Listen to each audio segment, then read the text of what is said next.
right. So welcome to MyWatches podcast, episode 15. Right. So we're doing a back-to-back episode today. We did one for prior to Watch and Wonders 2020. So if you missed that, watch that first. And right now in this episode, we're going to talk about the releases for Watch and Wonders 2020. Right. But as usual, first things first, wristwatch check. What I have on with me, it's a Tudor Black Bay ceramic, right? Which is better than any of this year's releases.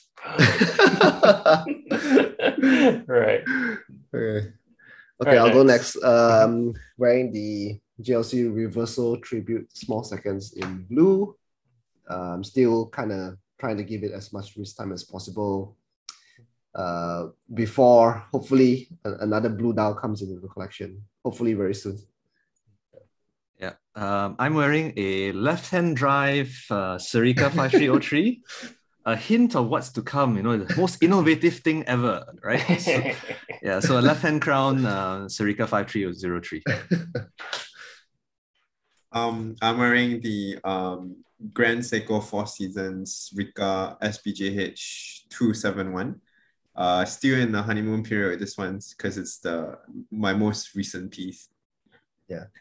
All right. And the team covered quite a lot on it in the previous episode, so do check that out as well if you haven't. Absolutely. Yep. All right. So diving into it, I'm going to share my screen, and here we go. All right. So we're going to talk about the Watches Wonders releases announcements. And the pictures that you see here, disclaimer again, it's all sourced online. It's not any of our images. So if anything that is, if it belongs to someone else, credit goes to them, all right? And we are not going to cover the entire releases. We're going to cover the ones that we find interesting and the ones that we want to talk about, right? So if you do miss out some of it, yeah, you know why.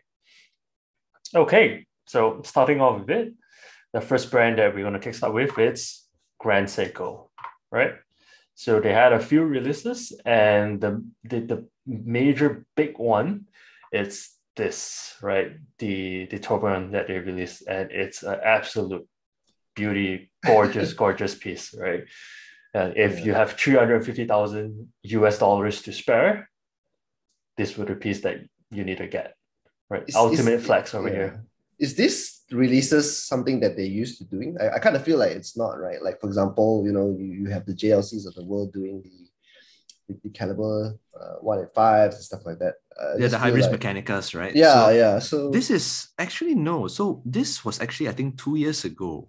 The movement was announced and it shocked the world already, right? And it was a concept at the time. It's a constant force tourbillon, right? So they finally put it in a watch. So this year, I think they decided to flex it in full, right? And say, we finally put this movement somewhere. Now check this out. Yeah, it's really cool. Just didn't expect that from Grand Seiko, given the way they, it doesn't feel like they're MO. Yeah. Actually, that's the comments a lot of people got as well. Yeah. When it first came out. Yeah, because I sort of felt that their prowess for their craftsmanship has always been just done through whatever they've been producing for the consumers, right? So this kind of feels a bit left field. That's my initial thought anyway. But I guess based on what you said, then it kind of makes sense because they kind of talked about this. Yeah, but just look at it, right? Words can't describe this piece. Yeah, it's a watchmaking flex right there. So I think this is basically Grand Seiko saying to the Swiss watch world, right? It's like anything you can do, I can kind of do too. Yeah. So what's the nuance of a constant force tourbillon as opposed to just a tourbillon? Not the best person to explain it, but generally what happens is like a tourbillon is just meant to counteract your movements of the orientations, right? So nowadays, it used to be in the days of pocket watches where you were always holding it in one position and therefore they needed a way to counter it. So actually, there's no real purpose anymore now that it's on wrist watches because your wrist is constantly moving. But the other thing is the power that goes into the tourbillon and goes into the watch.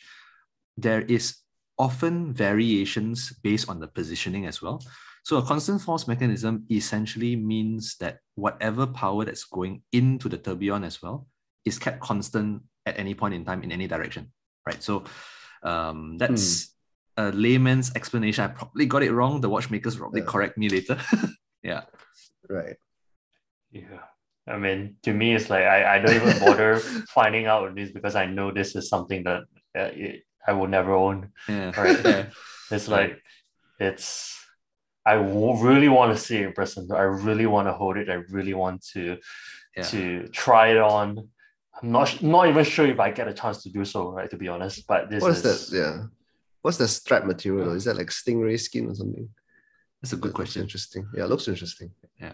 Good question. But it's, to me, this if you look at I think this is one of the top, right? Purely like mechanical work and design. Yeah. Of all the releases, like spoilers ahead, this is one of the top, like one of the top 2 or top 3, I would say. Yeah. For me. And the drill lux looks interesting as well. It's sort of like a screw. Yeah. I don't know, yeah, it's really interesting. Yeah. Yep. Then next, brought to you by with infographic for Moody, right? So this one, let me explain what it is, and I have a problem with it. So I thought I might as well contextualize the whole thing, right? So since 2020, Grand Seiko has started this whole idea of an Evolution 9 case, which is this lower profile, new design that's supposed to sit lower on the wrist and all of that, right? So this is their sports range, and they released a GMT, they released a chronograph. We are not really fans of their chronographs. Their chronographs look a bit off because of the way that they design it, right? So this is the cleanest looking one. It's a nice design, right? It's got a texture very similar to a snowflake. It probably has the latest design as well. So the case will probably have nice contours around the wrist and all that. But I had a problem with this one because prior to this release, all the Evolution 9s were housing either the white birches, the Lake Suas, and what that means is they were looking at the newer movements, like either the 120-hour version, which I think, Tim, you're a big fan of that particular movement as well, the high beat movement, right? Really like very well decorated and all that. 120 hours versus their standard 72 hours. And for the spring drive, it's the 5-day, not the 3-day, right? So they put a lot of emphasis on slimming down that particular movement. Now, what surprised me a lot about this piece and troubles me a fair bit is the fact that they're charging you $2,400 more for a watch that's in titanium. Having said that, James is wearing a titanium watch right now, right? Doesn't cost half as much as this, right? This particular watch. That he wore the SPGA 2011 in the previous episode. So that particular one doesn't even go for like half the price of this, or rather maybe 2/3 the price of this, right? And so the material is not the point either. It uses the same 72-hour movement as the watch I'm putting there for you to see that was just launched last year. They call it the 24 Seki or the 24 seasonal change in Japan, right? It's the exact same GMT movement. It's got a beautifully textured dial as well.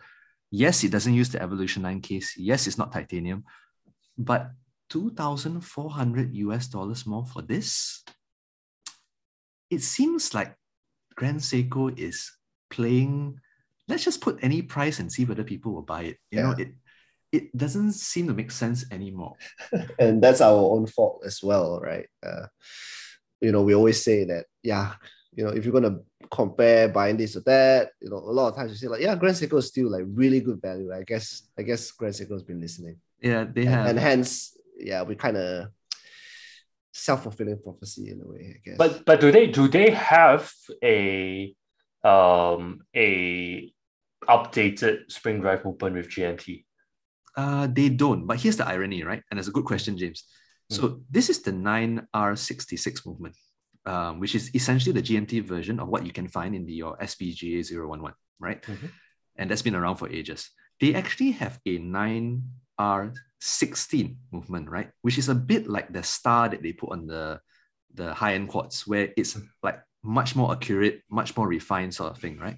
They actually released a GMT version of 9R16, and it's not to many people's taste. It's got the half white, half blue GMT sapphire look, right? bezel. Yeah, and it's not titanium, it's steel, right? It's actually cheaper than this watch.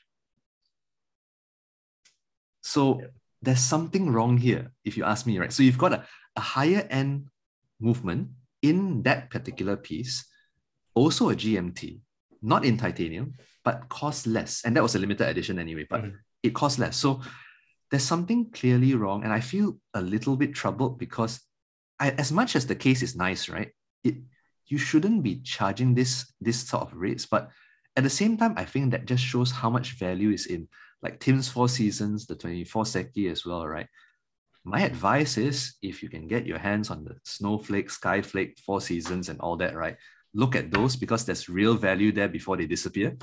Because of the rate Grand Seiko is going, I'm really worried they are not going to last. These things Why do I feel like you're talking to me? But if you ask me, if I can try to think from their perspective, the purpose of doing this is to in a way analyze one thing, right? What the consumer's perception towards. Are they more impacted from the movement? Yeah. Or are they more impacted from the design? Yeah. I don't think they are. Yeah. And I think it's also, in a way, it's a good thing that you raised that, James. So I think the other thing that I just thought of as well is you remember the Bond Seamaster, right? It's also titanium, right? And that's also a huge premium. I think they're kind of like feeling that let's not undercut ourselves by saying titanium is an inferior metal anymore. The same way Omega's when like, it's titanium, it's supposed to be more premium, right? They're probably trying this out already and it looks good. But to someone in the know, I just feel troubled by this. Yeah, definitely. But we gotta sort of understand from them making that business decision as well, or sort of to try to position themselves, especially, which brings it back to this as well, right? They created this in order to that's how I feel, right? They created this to show that, hey, we are not some cheap Japanese brand, we are not we are, if not the same or better than any Swiss watchmaker out there, right? So you don't, when we look at our stuff are premium stuff. We don't need to justify our pricing and something like that. I think that's where the direction heading to, or at least they're trying to go to that direction. Yeah, that worries me.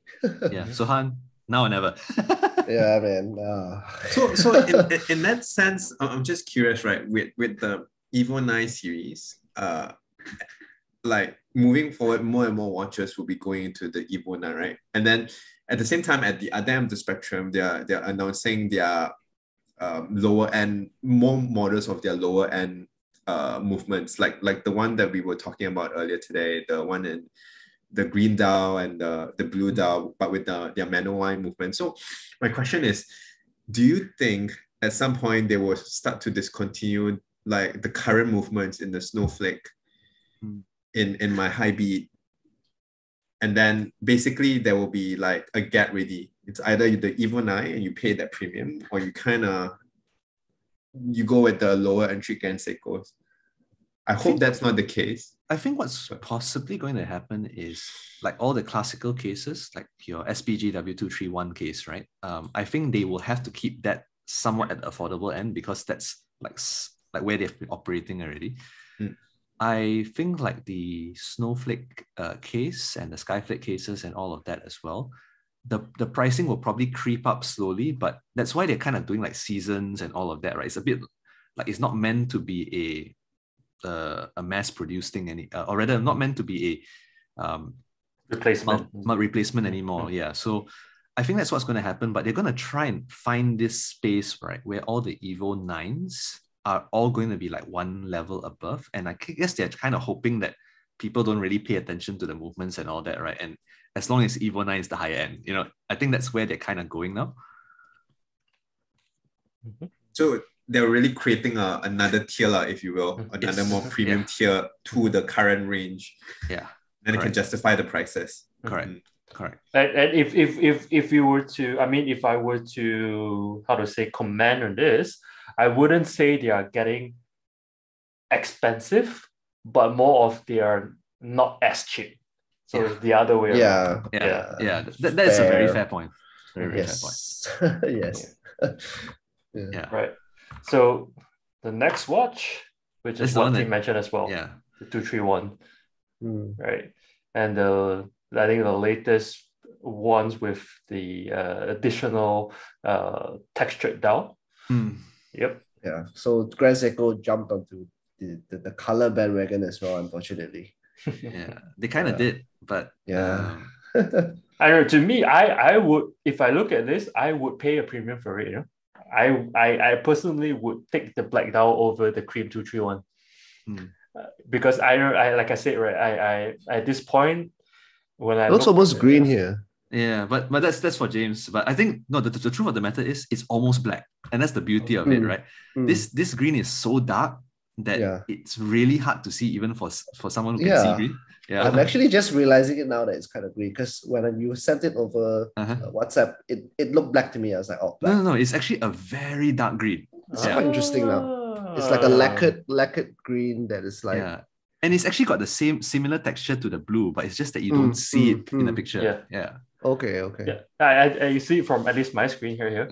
Yeah. So that's why I say that that any watch that I look for right now, I am very much emphasizing on finding that little bits of color like or something special. Yeah, which is something like this.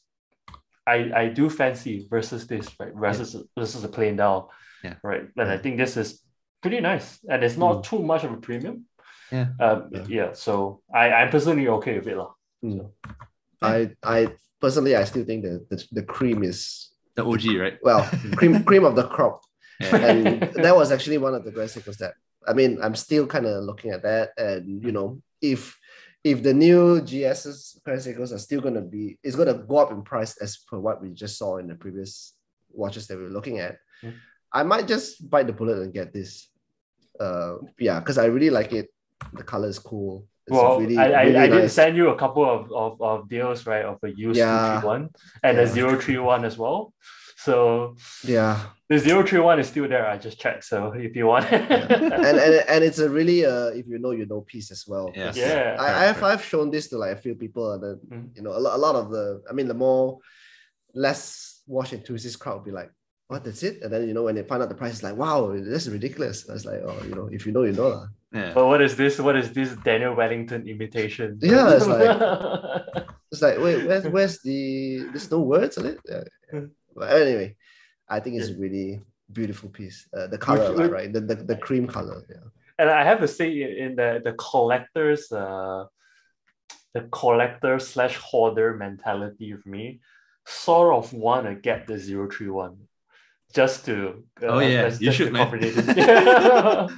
It's just like, oh man, it's like so I think I have like maybe 3 personality, right, in terms of collecting watches. One of it is a collector, right? So a collector/a hoarder that you want to collect, you want a few in pieces, you want to get every one of these, you want to get like a one for each brand, a one for each type of watches and stuff. So there's a collector mentality. Then you have a watch, like a horology mentality, where you look at the history, the movements, and so on. And then the third part of it is the design mentality, where you look at the beauty of it and sort of like that. So I think this part, when I saw that 2031, I was like, oh man, the collector in me is speaking. It's like, I should really get it. And especially the thought of the FOMO kicks in, where it's like, if I don't get this now, I don't know. Buy it. We'll see. Really nice. All right. So moving on to JBL Flex. All right. Hope I didn't butcher that name. No, you did it quite well, actually.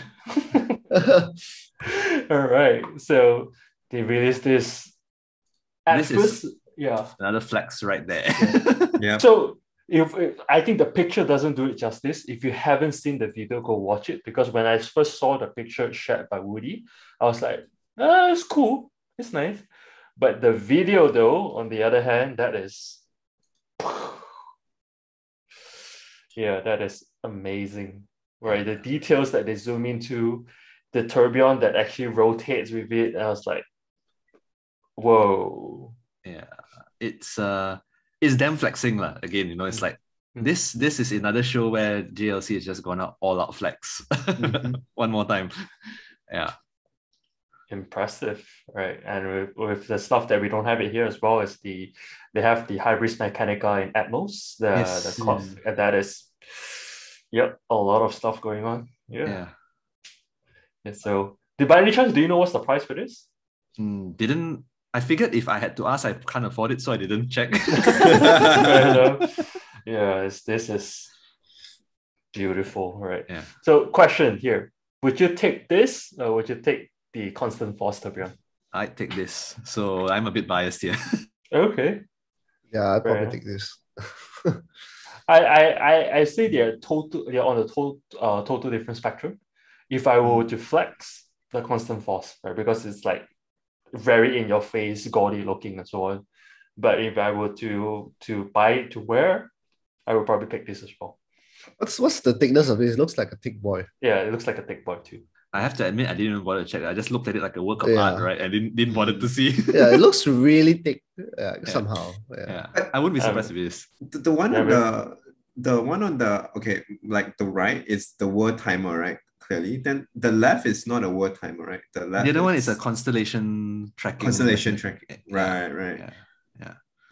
Yeah. There's absolutely no use for it for a normal human being. So,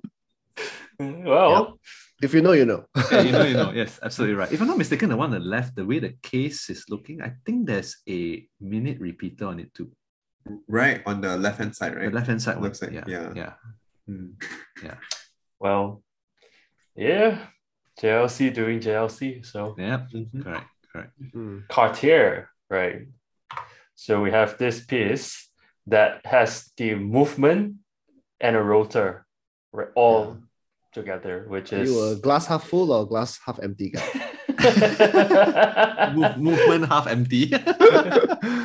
Which is I don't know. I seen a lot of buzz on this. I saw people like, wow, impressive and stuff, but it doesn't really speak to me, to be honest. I think it's interesting, and I think it's innovative that they tried something like this. And I don't think of ever wanting to own it, but it's kind of cool.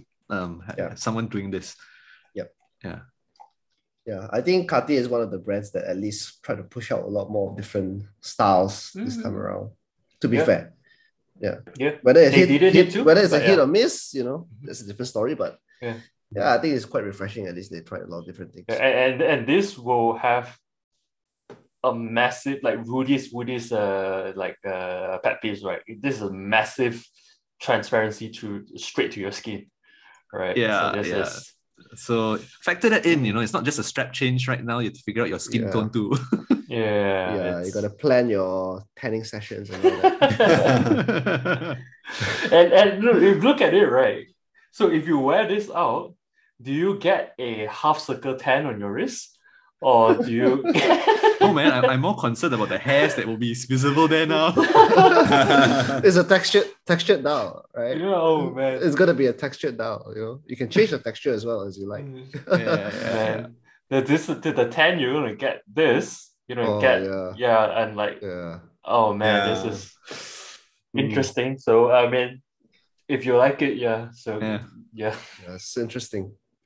Right, and they have another Tang mask in black, which is not Tang mask. Is it Tang mask? Tang Solar or whatever. I think there's a Tang mask in black. There's a Tang mask. Tang mask. Tang mask, right? They released it in like this style in the flat colors in a few different colors before this, right? And then now they just released it in black. Full black. It blew up though. The color ones last. Yeah, it went all the limited edition, and it went all crazy high aftermarket. So expect this to do really well as well. And that Santos, I personally find it hideous. So I am nothing much to say about it. Coming from a Santos fan. Yes, the Santos in the DLC, the Santos in the Blue Dial and everything is all still okay for me, but this one is just. Is it just like colored stainless steel or like what material is that? It's actually all steel, That's what I was trying to find out also. It's not a precious metal watch, it's steel. So I don't know how they did what they did with the blue sections. Okay, that's interesting. Yeah. So yeah, let's not talk about it. Right. So Moving now on. from IWC, right? So they have a collaboration with Top Gun, which is Woodland and can't remember the other one. I think Lake Lake Tahoe. Lake Tahoe. Yes, Lake Tahoe. Tahoe. Yeah. Yeah. Yeah. To be honest, I don't know much about it. I haven't done more research. But if anything, I do like the white one. Like aesthetically, I really do like the white one. Is that a PBD case or? It's a ceramic case. So I think this is exactly to Tim's point on the previous episode on the moon swatch, right? This is actually going to look the part, right? It's not going to look plastic. But from the pictures, unfortunately, now it looks like, is it? Or is it not? Yeah. So does Moonwatch devalue this? Or no? Bioceramic.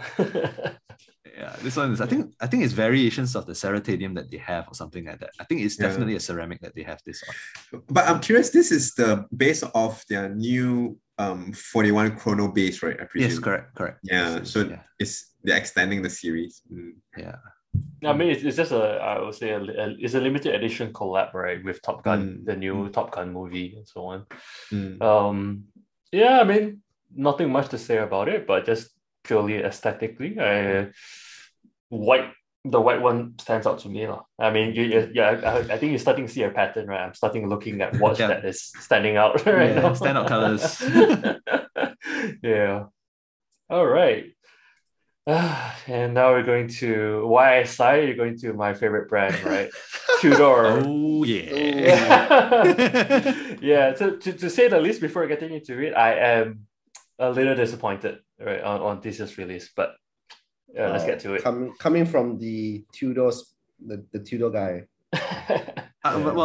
To caveat before I even start, right? I always tell people who are Rolex fans and Tudor fans, don't expect them to give you what you want, and you'll be okay. Generally, that's how they work. When you least expect it, they surprise you pleasantly, right? But once the hype builds up, it's just horrible. Yeah. So the Tudor Pro, right? So this is like the Rolex Explorer 1655. It's a very famous reference where very stark looking triangle squares all over the dial, right? And they had hash marks on the bezel, like what you see here. So that evokes a bit of that.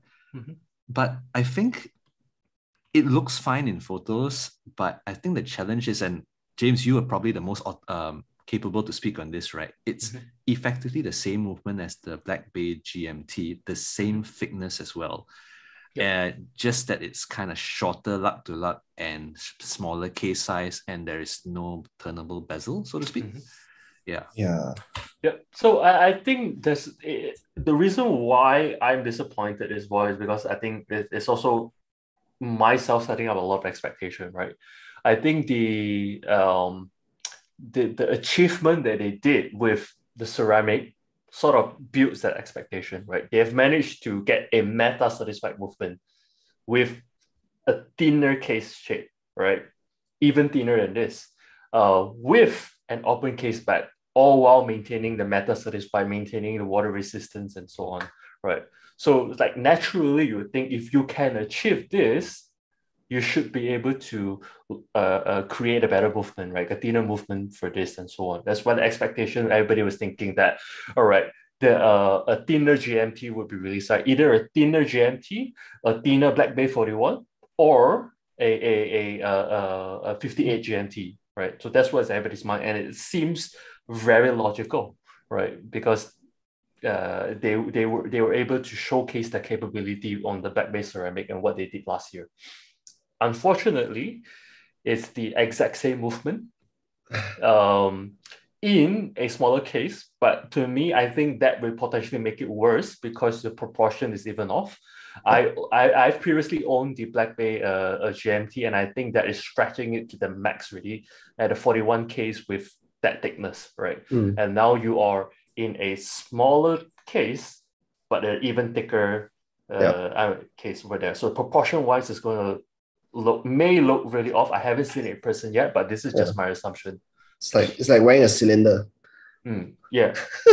But taking that out of the equation, taking the expectation out of the equation, taking the thickness out of the equation, if you talk about value, I think it's a pretty good value for what you're getting, right? I think so too. Yeah, right. You're getting a solid watch. You're getting a watch that looks pretty good, I would say. Design-wise, there's no fault to it. A good luck to luck. Most people were able to pull it off, and you get a GMT, right? Like a proper GMT, reliable one. I mean, if they fix the date issue, I think you'll be fine. Yeah. I haven't had a date issue after owning the GMT for a year. I think that they should fix it already. But so it's just where your expectation is. Like, I mean, if you don't have an expectation and you thought that, hey, I'm able to get a legit GMT in a small case shape right now, I think this is a good buy. Yeah. So why did they make the no rotating bezel? I mean, like, is that purely because don't want to cannibalize it? It's drawing cannibalization sort of thing. That's really Because I think the moment you do a Black Bay 58 GMT, right? The Black Bay GMT is kind of dead, right? And they kind of don't do that.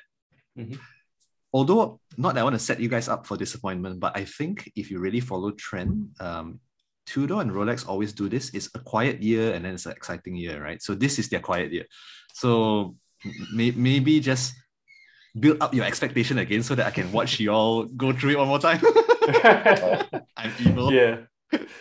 So I think the whole intention for that is to like really not cannibalize the 41, right? And especially this year they released the steel and gold the Black Bay GMT, which is right here where they released the Black Bay GMT steel and gold.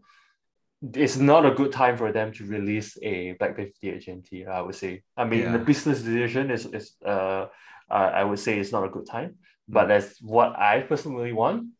I want something more from this, right? That I have already even sold my Black Bay GMT in anticipation for replacing it, and also to get my Zenith Defy at that point of time. So I would say no Tudor purchase for me this year unless they did something like famous this again, last words, man. Because what they did, this wasn't part of the original. Yeah, exactly. Right. They say it's like, hey, we have something more for you this year, and then it's like, oh shit. I got a feeling that's gonna happen. Yeah, I have a feeling this is not the end you hear as well. I think this was just them declaring like mass changes to the line, like real all two-tone everywhere, man. Fair enough. I think you'll see something. It's just I got a feeling that you'll see something you'll like later on in the year. Right. Yeah. We'll see. But okay. All right. So jumping next, the big R, right? Rolex. Woo! Lots of innovation going on right here. So prepare yourself, right? Starting with the first Air King, right? So first glance, what's the difference? Right? You get an extra zero. I think that's right. So I think they have that extra zero, which is, I would say, better than not having that zero. So props to that. Apparently they did a 0.8 millimeter bigger dial, which is apparently make it more balanced. I don't really see it, to be honest. I can't tell. They added a crown guard.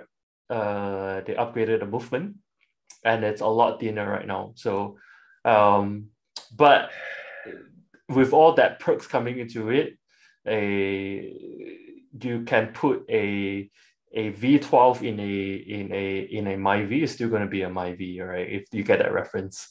So I'm not sure how I feel about this. I think this has always been the ugly duckling of the entire Rolex sports range, right? So here's the thing, I consider this year the year that Rolex trolled everybody. Let's just put it this way, right? So it's like, if you're hoping for something, right, they basically give you the exact opposite, right? And it's like, you don't like the Air King? Well, I'll give you the Air King again, but I will improve it. But the thing about it is, if you didn't like it before, there's no reason to like this one either, because the thing that's the most polarizing is the dial. It's not so much, I think the case has a problem as well. So they've improved the case, right? But if you didn't like the dial, you're not going to like the dial anyway, right? That zero is not going to make the biggest difference in the world. Contrary to our friends in Hodinki who say, don't judge, see the watch first. It's like, no need lah. It's the same watch, right? So I think it's just a case of whether, if you're an Air King fan and you haven't been able to get one, I think it's a great time to get one because you should get this new one because it's so much more balanced, thinner and all that, right? But if you're not one, this is not going to change your mind. Right. But do you think it's a way that, because now whatever sports model you're not going to able to be getting anyway. So in a way, it's like, I'm going to release the ugly ducking in a better version this year, and hopefully you would think that that's the one that I can potentially get now. Then I suddenly want an Air King. Yeah, I think you're completely on point here. And on that note, I just want to say something just to polarize everybody again, because I just am that evil, right?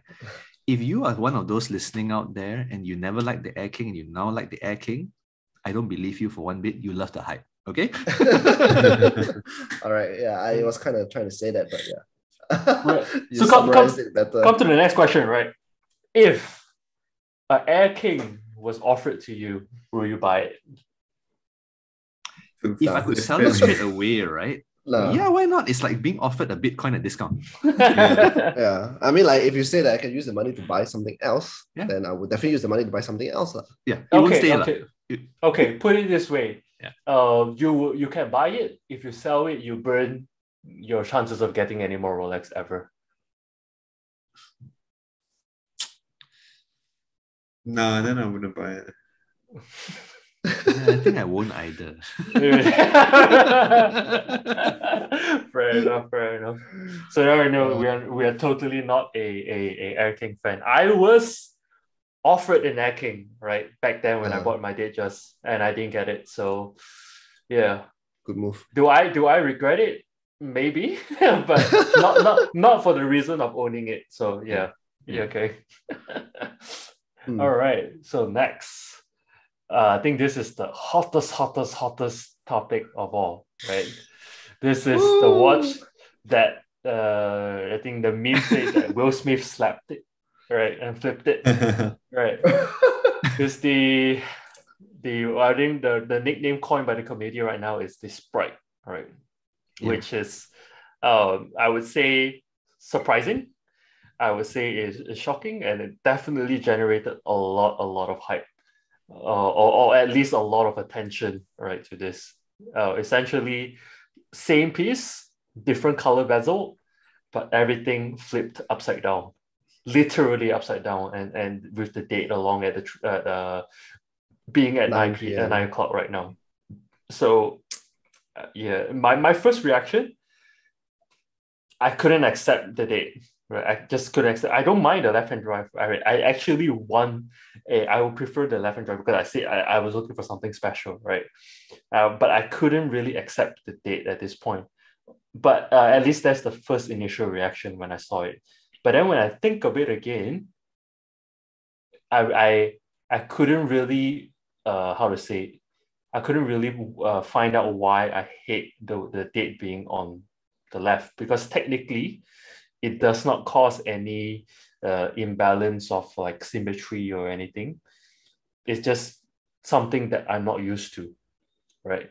So I'll keep my reservation on how I feel the date at 9 o'clock at this moment, and ask me again in a couple of weeks' time. Yeah. I mean, what do you think, Tim? I don't get why they have a left-hand crown in the first place. Like, I just don't get it. Like, why can't you just have it on the right-hand side? Like, what? Left-handed, right? It's for left-handed people, right? I mean, that is at least the justification of it. But how many left-handers are going to buy it? That's a separate topic, right? But I mean, they create it. If you ask me, if I'm Rolex, why do I do it? Is to generate attention, right? It's the cheapest way for me to get attention for it without pouring in too much resources. So why did they move the date then? I mean, like, left-handed for the crown. Mm-hmm. Then why the date was also moved? So let me try to explain that, right? So all you have to do, and I'm not underplaying it at all, right, is really print the reverse version of the date wheel, turn your entire watch around, and you just have to do an adjustment. You know, the whole talk about, I think Renee was the one that said, you have to kind of set the date change mechanism to be at the right spot, right? You offset it a little bit. Yep.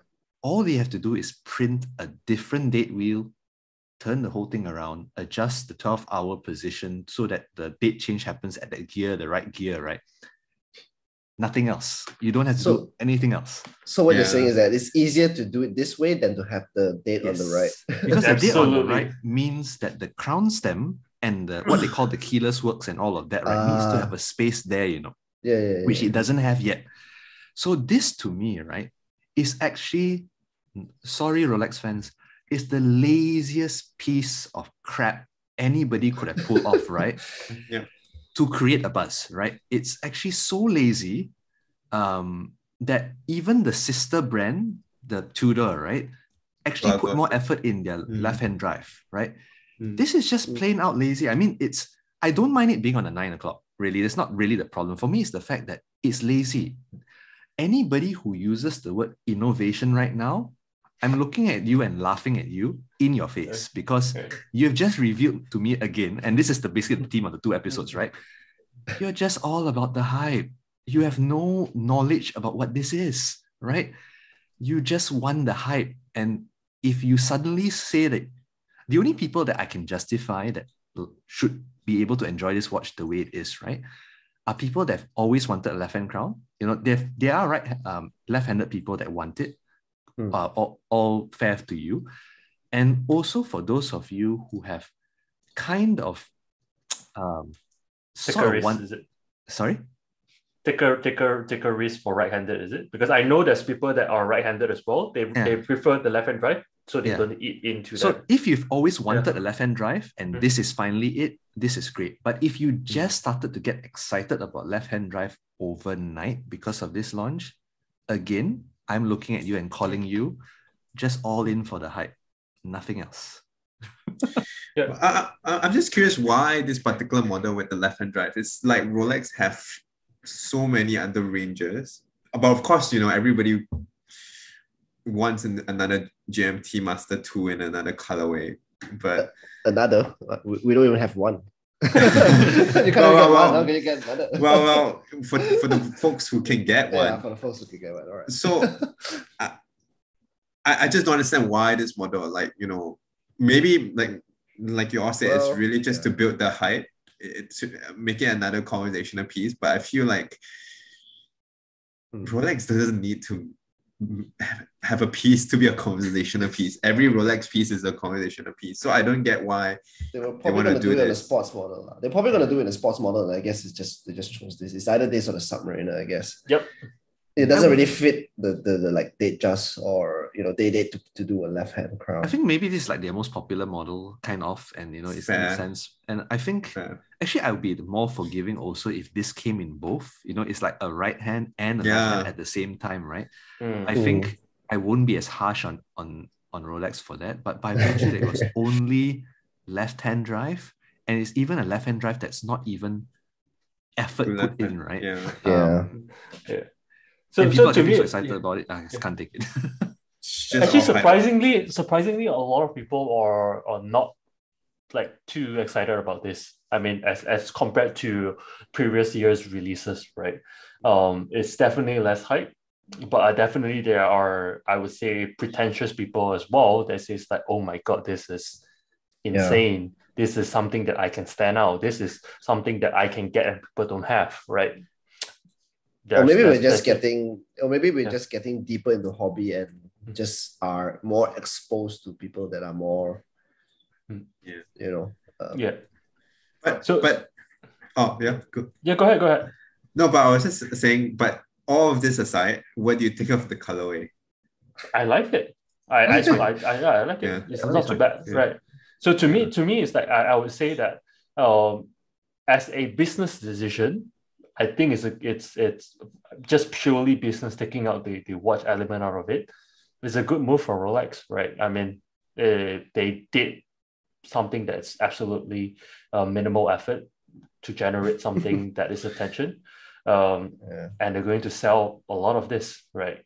Yeah, I mean they could just fart and it will generate buzz. Yeah. You know, so to me, it's like if I as much as I give them shit about this, I'm going to openly say if I was offered one, I will buy it and I will wear it, right? So it's just that, yeah. So, but the only thing that I would say is, like what Woody mentioned, right? For those, there's a couple of other reviewers as well that talk about this. It's like, oh, the effort that goes into it for flipping the movement and still hitting cost certified, and it's still, there's a whole bunch of bull crap. I'm sorry. So if you just accept it for what it is, it's a easy way to get something new and something that stands out.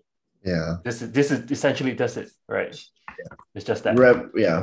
And I quote verbatim: revolutionary design, masterclass creation, years in the making. Years in the making. I mean, I don't know. I think Woody just dissected that years in the making part of it in 30 seconds, right? So, yeah. Yeah. All right.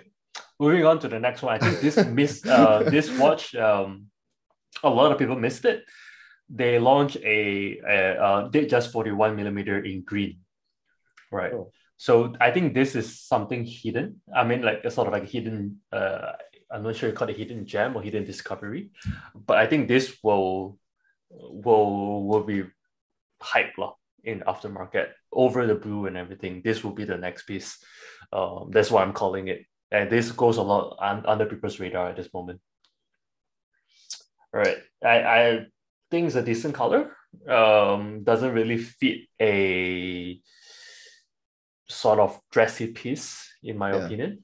But I think if I were to get this, I would get it in a smooth bezel and oyster bracelet.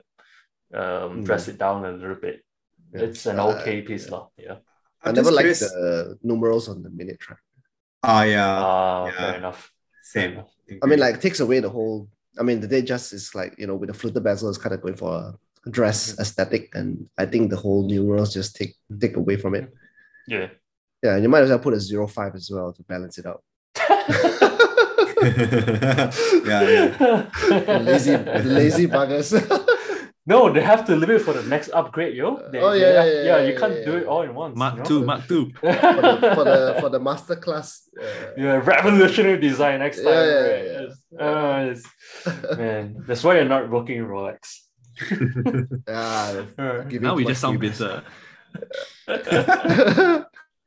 All right. So then the next is the first time ever a fluted bezel in the platinum Day-Date.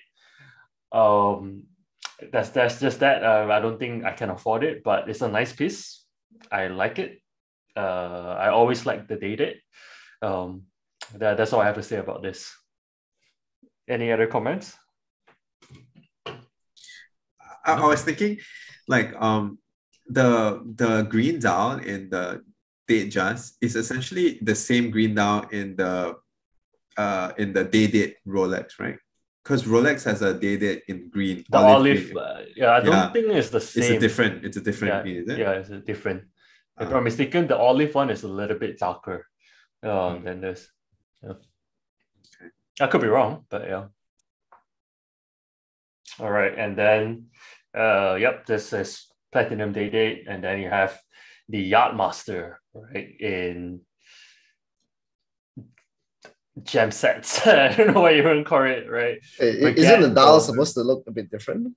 Oh no, that's another one. The one where the printer ran out of ink. That one is a the men's one, non-bejeweled one. I think they call it the cat's eye, right? Or what the printer ran out of ink, or it's dropped on the floor and it got scratched up.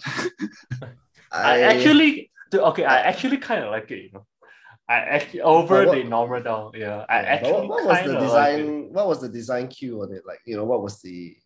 Something special. No, I think it's actually like a type of mineral, right? That genuinely has that sort of striation anyway. Fair enough. Fair enough. I just thought that they just did something random. And it's like, here it is. I mean, at this point, Rolex can actually do that, right? And no one would bat an eye, and it'll still sell out, Yeah. Okay. And then the next one, I think this one goes very much under the radar as well. The colored dials are gone, right?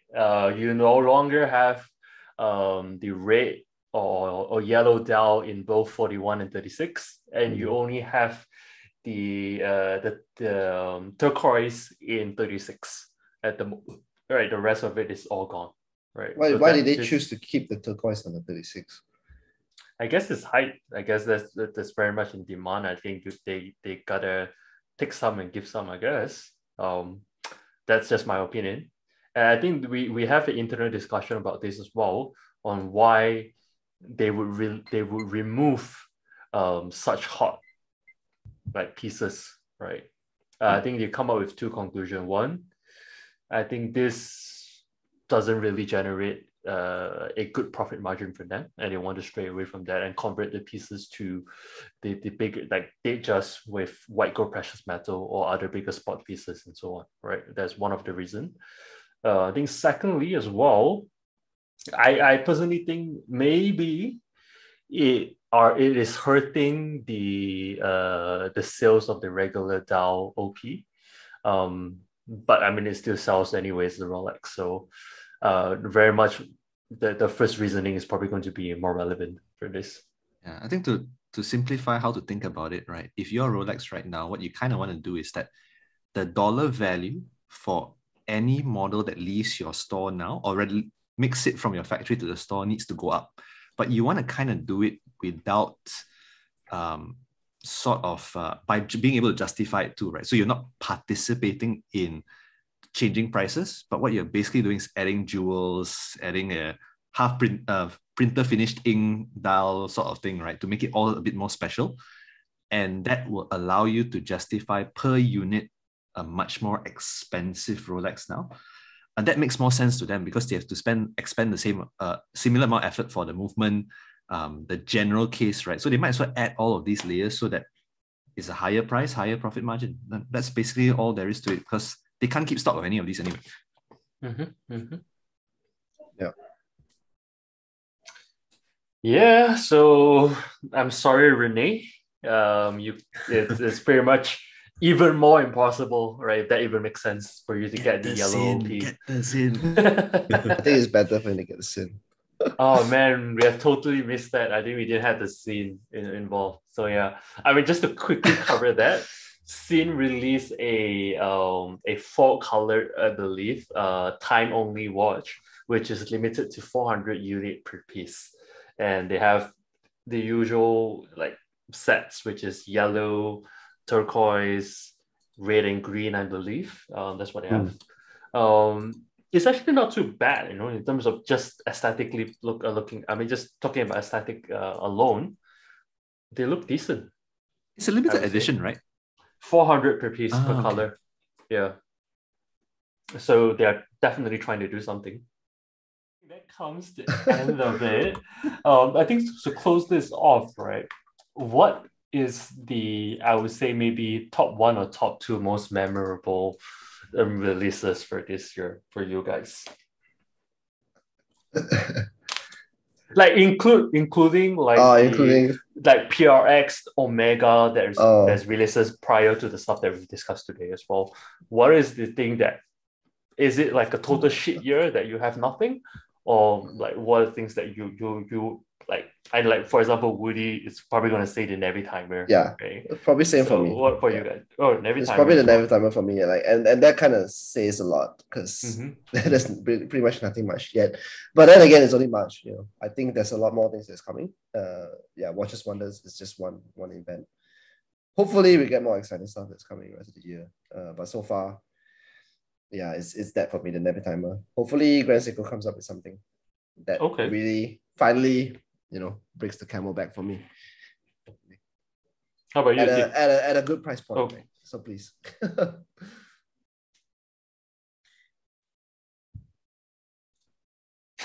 To be honest, I don't think there is any either.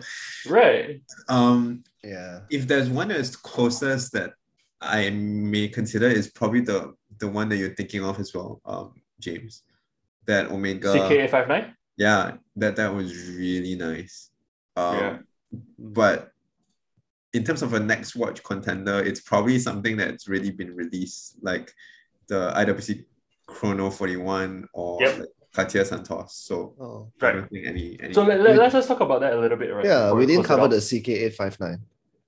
Yeah. So I mean, I think the CK859 is a really, really underrated piece. It's one of the piece that it's the if you know kind of piece, right? It's like people look at it, it's like it's just a plain watch with strap and so on. And it looks old and everything, but it's a very interesting piece for me. It's a very nicely done. I'm a big fan of old logo as well. So that's a big plus for me. Movement is great, coaxial and everything. So I don't know. That is something that is potentially in my list, right? So if you talk about lists, I would say the stuff that I have in my mind is that the Santos Large. It's always been in the list as well. The Seamaster, No Time to Die. Aquaterra in green, the old one, 41mm. I think these are the top pieces that is in my mind at this point. And the CK859 is the only one that's in the 2022 releases for me. Yeah. Did that drop? When did that drop exactly? Like at the same time that people were going crazy about the Moonswatch? Yeah, I think that was the only time slightly before that, they just released the news about it. Yeah, to officially review no one was it's a numbered edition, you know. Mm-hmm. Yeah. It's like the first Omega in space. Yeah. And it's boutique only. Apparently, I just found out. I was inquiring already to see what potential discounts I'm able to get for it. Nice. So on. Yeah, apparently it's boutique. So you have a lot of like the 3 different tracks around it, which is very nice. The hour track, the minute track, and the seconds track. Yeah, almost. And this like is coming from somebody that does not like numerals, right? But this is something that I wasn't. When I first saw it, there's something about it that really just draw me to it. I think it's that neo vintage vibe of it that really, really makes me like it. Yeah. So yeah, it's inspired by a 1939 piece as well, right? So Yep, definitely. But yeah, so if you were to buy it, definitely no discounts. Then you have to see. So that's something I'm thinking about. Maybe. Oh, you check, is it boutique no discount? I mean, I don't expect it. Surprisingly, I thought that, boutiques, we spoke about boutiques not giving discount. My brother just inquired about a Speedmaster in Hasselite with the boutique. They're offering like 5% at the moment. And Water Time is giving 10%. I suspect the price increase does help them to be able to do that. Maybe. So I was quite surprised when he told me like, Water Time was offering 10. Well, I did tell you that I was able to get 15, right? Before I leave. Yeah, so I don't know. We'll see. But at least not for long, I guess. I mean, I think it'll be, at least if there's no other releases for this year, I think it's going to be a slow year for me. Oh, I don't think it's the end yet. I think it's too long to share another point of view, but I think there's more coming. I mean, we always, famous last words, like James. If anyone in this group, it'll be you that will have something that, I do have something coming next week though, so we'll see. The chronograph. Yeah. Oh wow, so soon. Okay. I mean, they say early April, so I'm just assuming it's next week. So hopefully it'll line up with when I have something to show as well. Oh yeah. The main. Yeah. Yep. Excellent stuff. Yeah. All right. So I guess let's close this off for this episode. It's been a tiring day. It's been a long day for us. We have did 2 back-to-back episodes covering most of the watches releases for 2022. And if you're still around, thank you for sticking around listening to us. Talking about watches, it's always been a joy. And have a good interesting journey ahead for our watch collections adventure. And thank you for those who are watching, and see you. Take care. Thanks, bye. See ya. Bye.